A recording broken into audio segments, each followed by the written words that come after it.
Hi, I'm Karan Thapar. Over the last few years, I hope you've been watching my program, The Interview on the Wire. During that period, I've interviewed doctors, politicians, businessmen, scientists, authors, and even the occasional Nobel laureate. For me, it's been exciting. I hope it's been enjoyable for you. But these, as you know, are tough times, and if this program is going to remain bold, independent, and sometimes even defiant, then I think we need your support. At the end of the day, it's a truism, but editorial independence is best defended by the viewers. So if you would like this program to remain the way it is, forthright, outspoken, and interesting, then would you consider supporting us? All you have to do is to click on the description at the bottom. But more than anything else, I hope you will continue to watch the interview. Your viewership means an awful lot to me.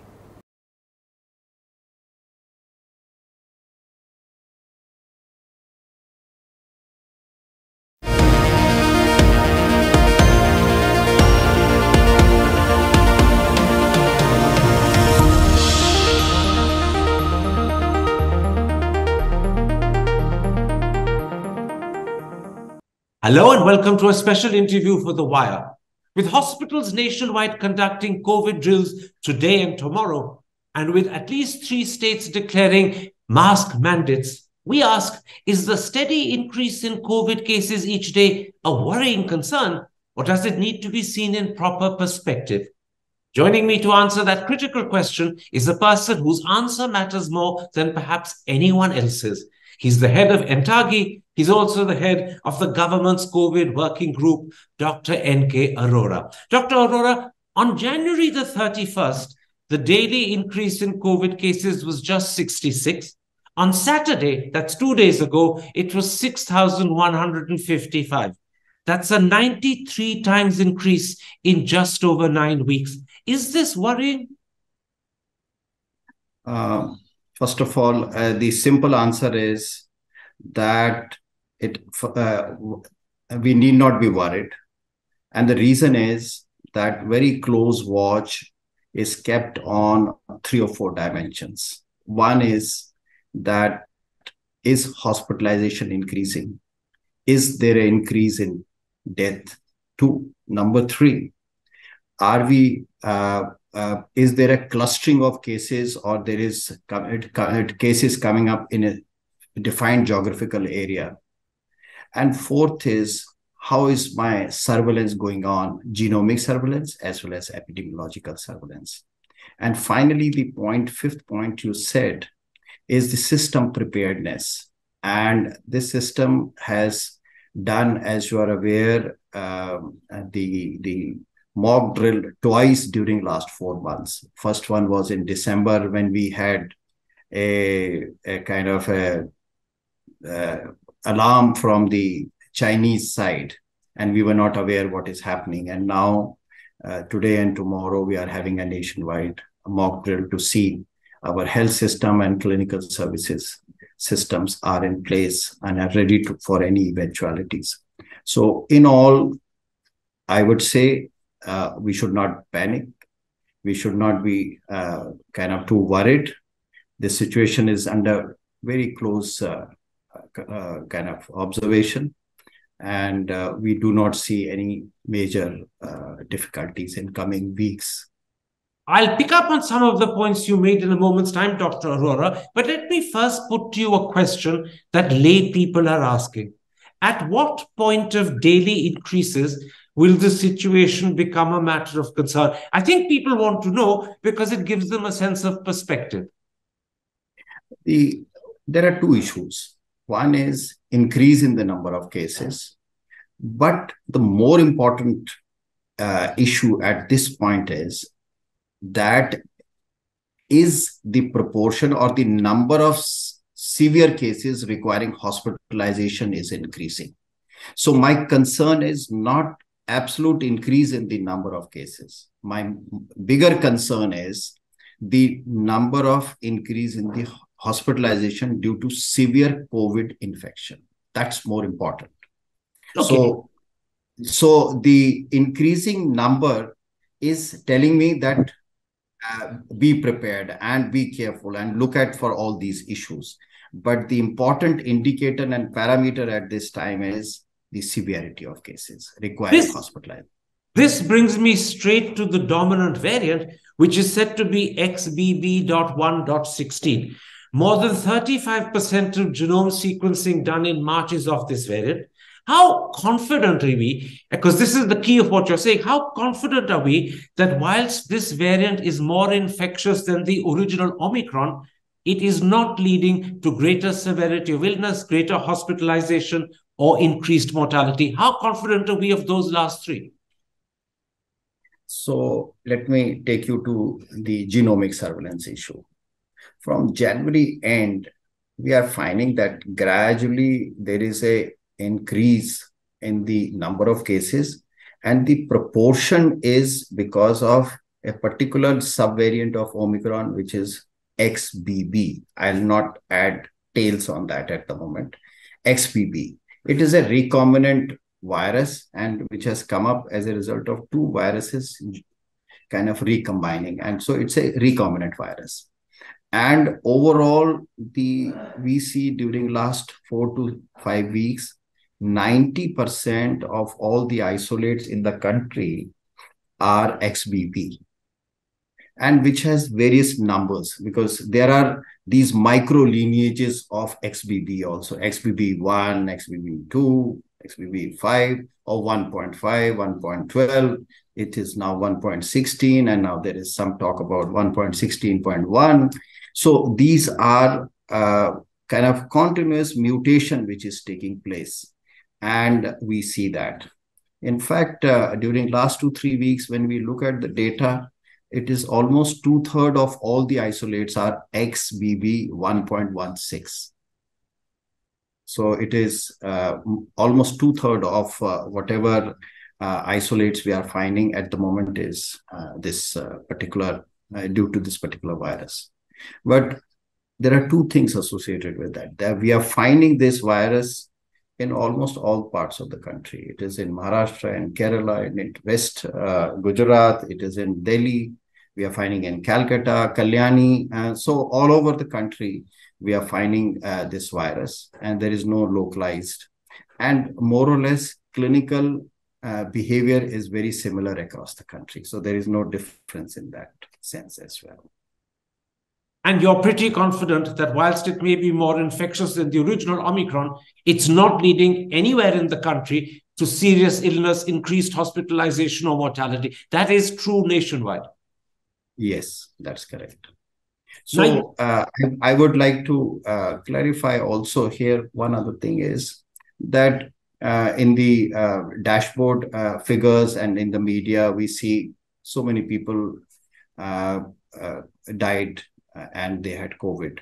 So there are two types of deaths which occur with COVID. One is those who are having comorbidities, and when every individual who is admitted in the hospital these days, a COVID test is also done. So they are dying with COVID. The other is dying due to COVID. That means COVID causes severe respiratory illness. And we find that almost all the deaths which have occurred since January onwards, they are dying with COVID. Most of them have comorbidities associated. So that is also an important point, that on its own, the virus is not causing severe respiratory infection, disease, causing hospitalization or unfortunate deaths. That's a very important point you're making, Dr. Arora, and I'll repeat it for the audience because I think it will be reassuring. Almost all the deaths that have happened in recent weeks have been deaths of people with comorbidities. So these are people who have died with COVID, but not of or because of COVID. And that is an important distinction, and I think one that will be reassuring for the audience. However, a moment ago, you touched on yet a new variant or lineage, now called XBB.1.16.1. And the Times of India wrote about it on Thursday. It has a new mutation called T5471. And according to INSACOG data published by the Times of India, we've got 113 cases of this new variant. My question is a simple one. How worrying is the T5471 mutation? So it looks very exciting from outsider's view. So in last, I would say 400 days or 450 days, the country has isolated equal number of new mutations. So almost every day you get a new mutant. While we are talking, there may be a possibility that new mutations may be identified. So this is a biological phenomena. This virus is really desperately trying to survive and constantly mutating. And particularly during the Omicron wave, we have found that from January 1st, 2022 till today, which is about 15 months, more than 400, around 450 new mutants have been identified. So what the number you are talking about, the mutant you are mentioning, it is on a daily basis. So it is just not the mutation which is of worry. It is the behavior of that particular mutant in a clinical sense that is more important. And a very close watch on every patient from whom these samples are taken, they are under surveillance to see if there is anything associated with severity. And the corollary to what you're saying is that because there have been 450 mutations between January of last year and now, i.e. in the last 15 months, we shouldn't, as lay people, get worried about every new mutation that happens. As you said, they're happening all the time. Just because the newspaper reports it is no reason for people to get concerned or worried. Isn't that the corollary of what you're saying? So sometimes we give celebrity status to these numbers or names, or so we can call them by any names. But the fact is, we have to watch their clinical behavior and epidemiological behavior. Unfortunately, none of these variants have been of clinical significance so far. Now, in September, the Director General of the World Health Organization said, and I'm quoting him, the end is in sight. And he was suggesting that we're coming very close to endemicity. Has the surge that's happened since then in the last few days or few weeks undermined and contradicted his claim and belief? Or is this how endemicity is achieved? Will we keep seeing small and hopefully short-lasting surges because endemicity means it's there and we're learning to live with it? So there are two things. In fact, you must have noticed that most of us in this country have been very constrained in saying the COVID is over. And that's a fact that we have to learn to live with COVID virus, this particular virus, like influenza virus, and it will keep changing its shape. And so we need to be vigilant in terms of surveillance and look at it. And you very rightly said, almost like an epidemiologist, that we'll keep on having small spikes lasting for a few weeks or a couple of months and then dying off. So similarly, we are likely to have this kind of the current spike, a small spike, may also not last for too long, unless another new subvariant comes, which is again infectious. And so we are still, we have the lesson which is coming up from all these last 1.5 years, or practically because after Delta has gone, that we need to keep the vigilance. And I must say there is another very important point, and India has learned it very well. If you remember that even a few weeks ago, BA.5 was causing quite significant illness and deaths in Europe and North America. But same BA.5 has not been able to either increase in number or cause a surge or cause severe disease in India. So the local context and epidemiology and the behavior of the population here has to be always kept in the back at the back of the mind when we are looking at it. But the other message, which I'm repeatedly saying, is that keeping a close watch, keeping a surveillance system intact, keeping an eye on the clinical facilities we have, and mock drill is part of that, to see that there is abundant precaution in terms of in preparedness, that in case something happens, we are very ready about it. I want to pick up, Dr. Arora, on something you said at the very beginning of this answer. You said we need to learn to live with COVID like influenza. Is COVID becoming a bit like flu? Flu is seasonal, it happens, it disappears, no one worries about it, we've all learned to live with it. Is COVID becoming like that? It will be seasonal, we'll have surges, and we'll all learn to live with it. So there is very distinct. I mean, to predict something of that kind again, 6 months later, you may say, no, that is not correct. Like what you talked about, Tritros. So, but all these respiratory viruses have this behavior. We have an example of influenza only, which has kind of for last 100 years it is persisting. Uh, COVID at the moment, the way I look at it, last 3 years or 3 hours plus, it is behaving the way it is behaving. It looks like we may have to learn to live with it. But still, one will have to be, I would say, uh, patiently watching the whole issue uh, because this is a new virus and we have seen the worst of it. And we do not want to be caught off the guard if anything new comes, which is dangerous or which causes severe disease. Now, in the context of vigilance, let me ask you two questions about vaccination. As of today, nearly 90% of people over the age of 12 have had both doses of the vaccine, whether it's Covaxin or Covishield. But apparently, only 27% have had the booster dose. Given the present circumstances of this surge, is there a requirement to try and push that 27% figure closer to 80 or 90? So our constant advice to everybody has been that a precaution dose is very useful and good for three categories of people. One is those above 60 years. Second, those who have chronic comorbidities. And third, particularly those who have immunocompromised status. So all these should have a precaution dose.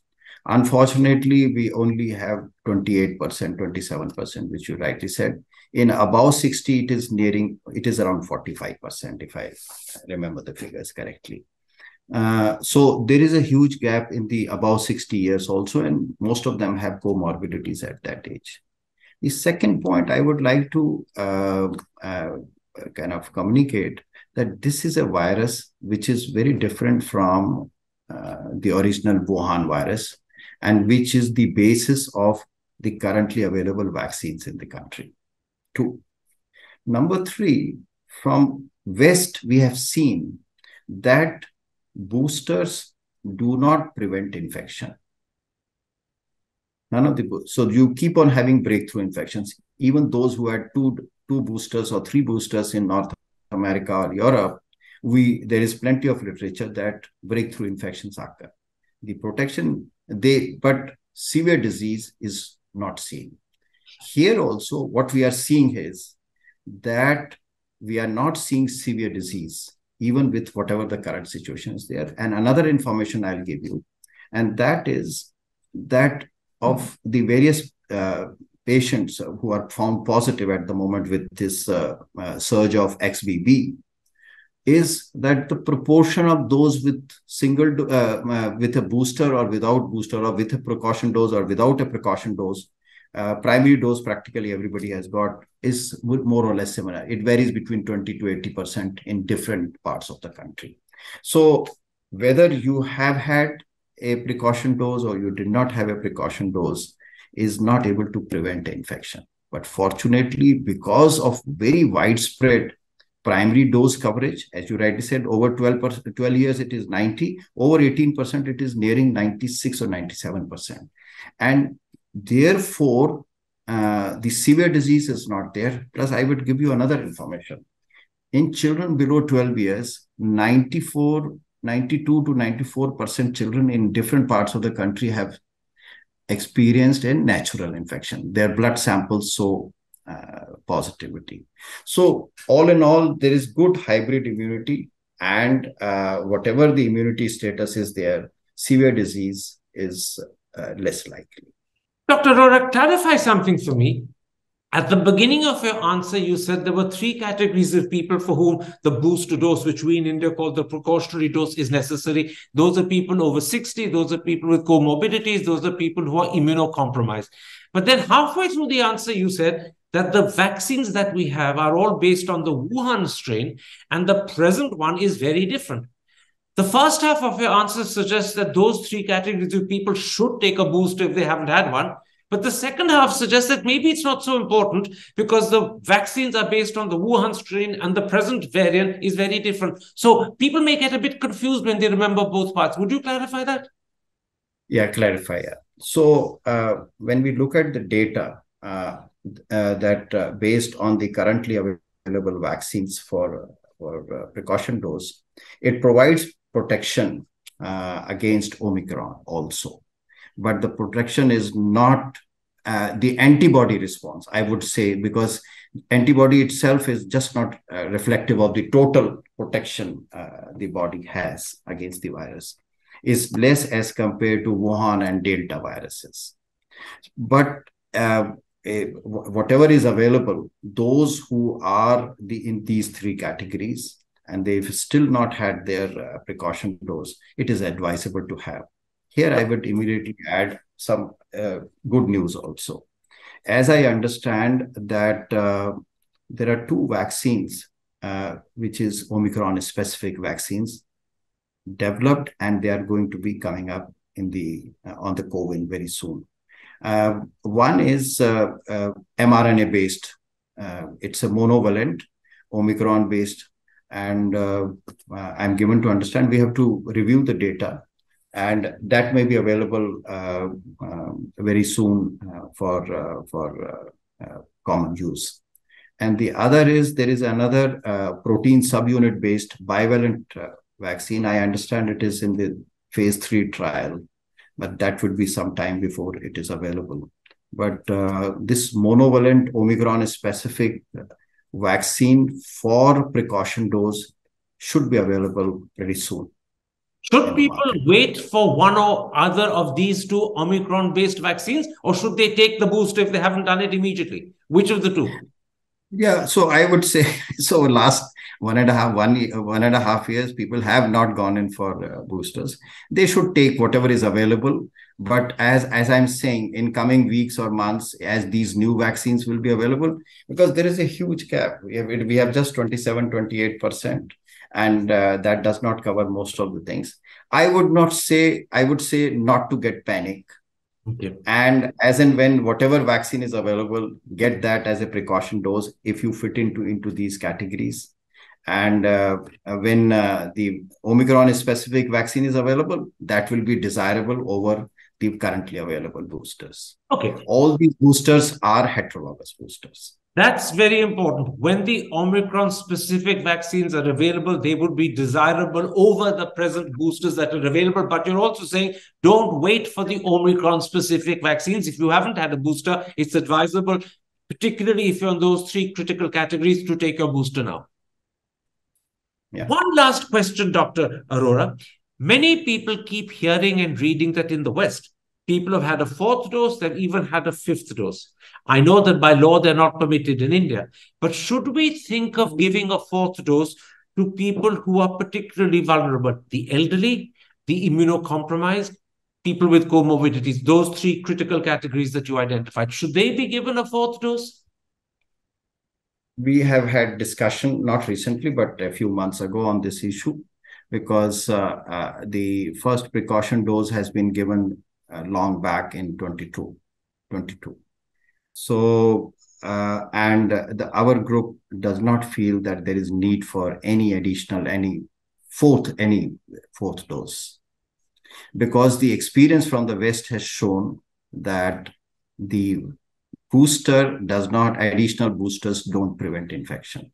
The key, I would say, from an individual perspective, as well as from a public health perspective, is to see if severe disease is occurring. And if it is not occurring, it doesn't make sense to have additional doses.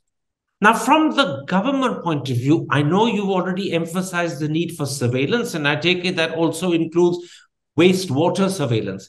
But Yes. what about the stress on testing? Is that still important as it used to be, or now in the present circumstances is testing not a priority, and is genome sequencing more important so that we are aware of how the virus is mutating and we know in advance if it's mutating in a dangerous direction? So testing and genome sequencing are part of the same coin. If I don't test, where do I get the virus? So testing and sequencing has to be going hand in hand. And so this surveillance means testing and then doing genome surveillance. And during last few weeks, the testing has increased. It was around 100,000. The target is that we keep it around 300,000 tests every day. And the second, I would give you some interesting information, and that is sewage sampling is also going on in this country. And it is very interesting that when the number of cases increase, positive cases, the sewage sample virus also you start picking up. And we have seen in last, like in October, November, December, January, most of the sewage samples across the country were negative. We were not seeing virus. But from February onwards, as the number of cases in different places, the virus has appeared there. So there is a very good correlation between the number of cases occurring in the positive and then the sewage part. So sewage is a good complementary surveillance technique. Mm-hmm. And in fact, our labs have been able to kind of have those techniques where they are able to, because in the sewage, virus gets kind of damaged. But even from that damaged virus, the sequencing is possible, and we are able to find out which is the virus circulating. You said that we should be ideally testing 300,000 people per day. According yes, 200 to papers, 300. 300,000 per day. According to papers, we're somewhere around 140,000. So we're roughly halfway where we want to be in terms of total testing per day. Yeah, so we are increasing. We are doing several complementary, as I said, that even these 140,000 samples which are being done maybe yesterday or day before, that must be the number. It is picked up from across the country. And so it is quite a representative sample. It is not that we pick up only from. So it is the representativeness, and it is around between 200 to 300,000. Gives a reasonable kind of sample size, because from every sample, virus isolation is not possible. The viruses get damaged. It's a very fragile virus. But at the moment, we are making effort that we see that the numbers remain around that. And so that we can, but I must say that our system is good, sensitive enough. Now, this sensitivity is because of the representativeness, that any virus which is coming up, we don't seem to be missing any of the new mutations. They are being picked up. And whatever viruses we have picked up, there is, and we say, okay, this virus was picked up in Singapore or somewhere else. And what about in India? We find that, yes, the virus is circulating here also. And we are able to pick up that as well, which just shows the sensitivity of the surveillance. Finally, Dr. Arora, what is your general advice to the audience? Do we need to increase mask wearing? And do we need to be extra cautious in closed spaces, particularly when there are a large number of people in those spaces? So I think this is a very important, a very practical question, that how should we go about? And when we see that compliance with corona appropriate behavior is not so easy, but we must really thank and appreciate Indians that we have been very disciplined most of the first 2.5 years. Now, currently, I think one of the very important thing is that if somebody has symptoms, if I have symptoms, I must start using mask till my symptoms go away, because that will help, first of all, prevent infection to my own immediate family members. And this will also, that even if I don't have COVID, if I have influenza, it helps there also. So any respiratory infection, if I'm using mask, so sometimes you say reverse kind of a preventive measure, that those who are symptomatic must use. And then wherever there's a congregation of huge number of people and those who are at risk, that is means those with comorbidities and elderly, they should avoid that place or use mask in those places. That would be a good idea. And third is that whenever we are going to places like where you are likely to find other sick people, like hospitals, or in places where there is more likely to be other sick people, then we should use the mask. And hand hygiene is something that it should become very integral to our daily living, not only for today, but otherwise also. What does this mean for cinema halls? If we go to a movie, should we be wearing a mask?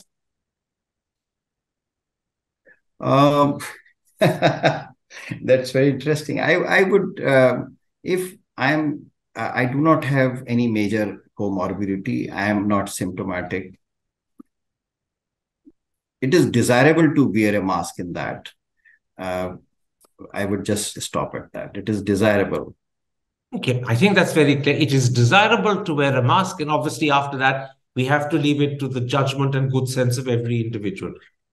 I thank you, Dr. Arora, for this interview, and in particular, I thank you for your reassurance that this is not a situation we should be worried about, but yes, we do need to be vigilant.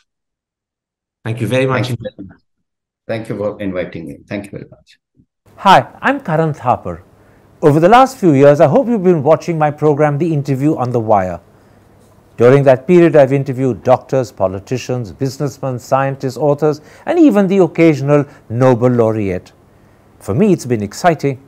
I hope it's been enjoyable for you. But these, as you know, are tough times, and if this program is going to remain bold, independent, and sometimes even defiant, then I think we need your support. At the end of the day, it's a truism, but editorial independence is best defended by the viewers. So if you would like this program to remain the way it is, forthright, outspoken, and interesting, then would you consider supporting us? All you have to do is to click on the description at the bottom. But more than anything else, I hope you will continue to watch The Interview. Your viewership means an awful lot to me.